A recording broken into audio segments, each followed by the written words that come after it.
Buenas tardes, buenas noches. Bueno, vamos a continuar con un capítulo del libro Hábitos Atómicos. Hemos cambiado el horario de lectura. Antes leíamos todas las mañanas y ahora leemos todas las noches antes de acostarnos. Así que nada, son las 10:10 de la noche y vamos a comenzar con el capítulo número 7. El secreto del autocontrol.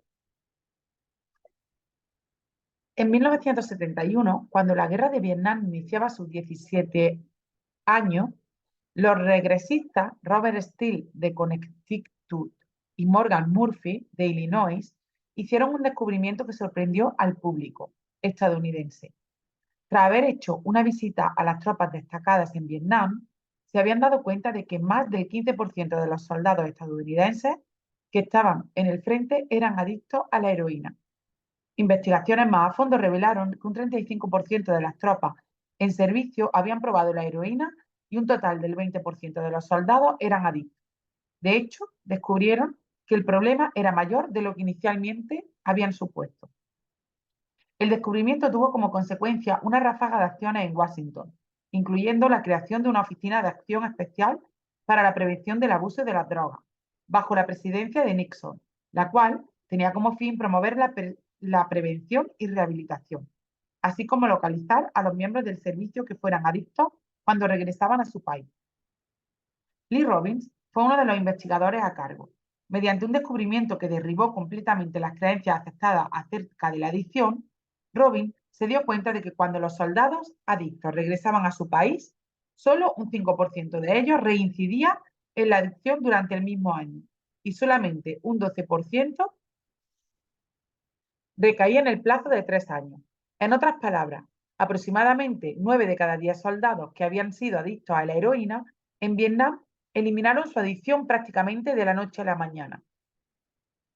Este hallazgo contradecía la visión prevaleciente en aquella época, que consideraba la adicción a la heroína como una condición permanente e irreversible. En Vietnam, los soldados pasaban todo el día rodeados de señales que desencadenaban el uso de la heroína.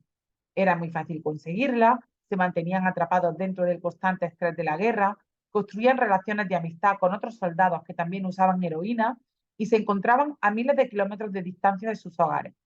Una vez que un soldado regresaba a Estados Unidos, se encontraba en un ambiente que carecía de esos disparadores.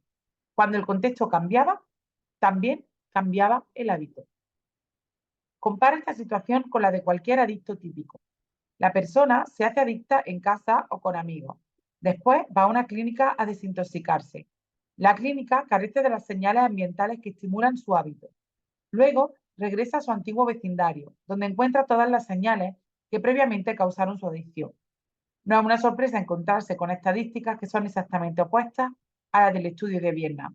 Por lo regular, un 90% de los usuarios de heroína sufren recaída una vez que regresan a casa después de haber ido a un centro de rehabilitación. Los estudios de Vietnam van en contra de la mayoría de las creencias culturales acerca de los malos hábitos, porque desafían la creencia convencional que asocia una conducta poco saludable con una debilidad moral. Si tienes sobrepeso, si eres fumador o adicto, seguramente te habrán dicho durante toda tu vida que ello se debe a tu falta de autocontrol. Quizás incluso te han dicho que eres una mala persona. La idea de que un poco de disciplina resolvería todos tus problemas está profundamente enraizada en nuestra cultura. Investigaciones recientes, sin embargo, muestran algo distinto. Cuando los científicos analizan a las personas que aparentemente tienen un enorme autocontrol, resulta que esos individuos no son para nada distintos a las personas que tienen que luchar por autocontrolarse. Por el contrario, las personas disciplinadas son mejores para estructurar sus vidas de tal forma que no requieren un poder de voluntad y un autocontrol heroico. En otras palabras, pasan menos tiempo en situaciones que son tentadoras. Las personas con el mejor autocontrol son las que, por lo regular, menos tienen que usarlo. Es más fácil poner en práctica tu autodominio cuando no tienes que usarlo muy frecuentemente. Así que, efectivamente, la perseverancia, el valor y la fuerza de voluntad son esenciales para el éxito. Pero la manera de mejorar estas cualidades no consiste en desear ser una persona más disciplinada, sino en crear un ambiente más disciplinado. Esta idea contradictoria adquiere más sentido una vez que entiendes lo que sucede cuando un hábito se forma en el cerebro. Un hábito que se ha codificado en la mente está listo para ser usado en cualquier momento que una situación relevante se presenta. Cuando Patty Alwell, una terapeuta de Austin, Texas, empezó a fumar, frecuentemente encendía un cigarro cuando montaba a caballo con una amiga. Finalmente consiguió dejar de fumar y lo evitó durante años. También había dejado de montar. Décadas después, se subió a un caballo nuevamente y se dio cuenta de que anhelaba un cigarro por primera vez en muchos años. Las señales aún estaban internalizadas, pero simplemente no se había expuesto a esas señales durante muchos años. Una vez que un hábito se ha codificado, la urgencia de actuar aparece siempre que las señales del ambiente se presentan de nuevo. Esta es una de las razones por las que las técnicas para cambiar la conducta fracasan. Avergonzar a las personas obesas con presentaciones de pérdida de peso puede provocarles tensión. Como resultado, muchas personas retornan a su estrategia favorita para afrontar los problemas: comer en exceso. Mostrar a fumadores imágenes de pulmones ennegrecidos conduce a mayores niveles de ansiedad, lo cual tiene como consecuencia que muchas personas fumen. Si no tienes cuidado con las señales, puedes estar causando el comportamiento que quieres eliminar. Los malos hábitos son autocatalíticos. El proceso se alimenta a sí mismo. Acogen los sentimientos que quieren adormecer. Te sientes mal, así que comes comida basura. Como comes comida basura, te sientes mal. Ver la televisión te hace sentir perezoso, así que ves aún más televisión, porque no tienes la energía de hacer nada más. Preocuparte por tu salud te hace sentir ansioso, lo cual provoca que fumes por ansiedad, lo cual hace que tu salud se deteriore aún más y pronto te sientas más ansioso. Es una espiral en descenso, un tren de malos hábitos. Los investigadores se refieren a este fenómeno como deseo inducido por señales. Un disparador externo causa un anhelo compulsivo de repetir un mal hábito. Una vez que te das cuenta de algo, empiezas a desearlo. Este proceso está sucediendo todo el tiempo, muchas veces sin que nos demos cuenta. Los científicos han descubierto que mostrar a los adictos una imagen de la cocaína durante solamente 33 microsegundos estimula el deseo de alcanzar la recompensa en el cerebro. Esta velocidad es demasiado rápida para que el cerebro pueda registrarla conscientemente. Los adictos no logran siquiera decir lo que acaban de ver. Sin embargo, desean la droga de todas maneras. La frase clave es: puedes eliminar un hábito, pero probablemente no lograrás olvidarlo. Una vez que los canales mentales de un hábito se han grabado en tu cerebro, es casi imposible borrarlos del todo, aun cuando no se usen durante mucho tiempo. Y eso significa que solo resistir la tentación no es una estrategia muy efectiva. Es muy complicado mantener una actitud zen en una vida llena de distracciones. Requiere mucha energía. A corto plazo, puedes ceder ante el poder de la tentación. A largo plazo, nos convertimos en un producto del ambiente dentro del que vivimos. Para ponerlo en términos claros, nunca he visto a nadie apegarse de manera consciente a unos hábitos positivos en un ambiente negativo. Un enfoque más confiable consiste en eliminar malos hábitos desde su origen. Uno de los métodos más prácticos para eliminar un hábito negativo es reducir la exposición a la señal que lo causa.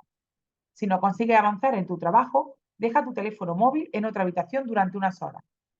Si constantemente sientes que no vales lo suficiente, deja de seguir redes sociales que desencadenan los celos y la envidia. Si estás desperdiciando mucho tiempo viendo la televisión, traslada la televisión fuera de la habitación. Si estás gastando mucho dinero en aparatos electrónicos, deja de leer reseñas que presentan las novedades tecnológicas. Si estás jugando mucho a videojuegos, desconecta la consola y ponla dentro de un armario después de usarla. Esta práctica, en realidad, es la primera ley del cambio de conducta invertida. En lugar de hacerlo obvio, debes hacerlo invisible. Suele sorprenderme lo efectivos que ciertos cambios sencillos pueden ser. Elimina tan solo una señal y el hábito completo se desvanece. El autocontrol es una estrategia a corto plazo. No sirve a largo plazo. Puedes controlarte y resistir la tentación una o dos veces, pero es poco probable que siempre puedas dominar tu fuerza de voluntad para dominar tus deseos. En lugar de convocar una nueva dosis de fuerza de voluntad cada vez que quieras hacer lo correcto, lo mejor es usar tu energía en optimizar tu ambiente. Este es el secreto del autocontrol. Convierte las señales de tus buenos hábitos en algo evidente y notorio y vuelve invisibles tus malos hábitos. Resumen del capítulo. La primera ley del cambio de conducta invertida es hacerlo invisible. Una vez que un hábito está formado, es poco probable que se olvide. Las personas con un alto grado de autocontrol tienden a pasar menos tiempo dentro de situaciones tentadoras. Es más fácil evitar la tentación que resistirla. Una de las maneras más prácticas de eliminar un mal hábito consiste en reducir la exposición a la señal que lo desencadena. El autocontrol es una estrategia de corto plazo, no de largo plazo. El secreto del autocontrol. Primera ley, hacerlo obvio. ¿Cómo crear buenos hábitos? Primera ley, 1.1. Hacerlo obvio. Llena el registro de hábitos. Escribe tus hábitos actuales y hazte consciente de ellos. 1.2. Usa una estrategia de intención de implementación. Haré conducta a, hora, en, lugar. 1.3. Usa la estrategia de acumulación de hábitos. Después de hábito actual, haré nuevo hábito. 1.4. Diseña tu ambiente. Vuelve evidentes y obvias las señales de los hábitos positivos. La segunda ley, hacerlo atractivo. La tercera ley, hacerlo sencillo. La cuarta ley, hacerlo satisfactorio. ¿Cómo eliminar malos hábitos? Inversión de la primera ley. Hacerlo invisible. 1.5. Reduce la exposición. Elimina de tu ambiente las señales que causan tus hábitos negativos. Inversión de la segunda ley, hacerlo poco atractivo. Inversión de la tercera ley, hacerlo difícil. Inversión de la cuarta ley, hacerlo insatisfactorio. Puedes descargar e imprimir una versión de esta tabla en Atomic Habits Cheat Sheet.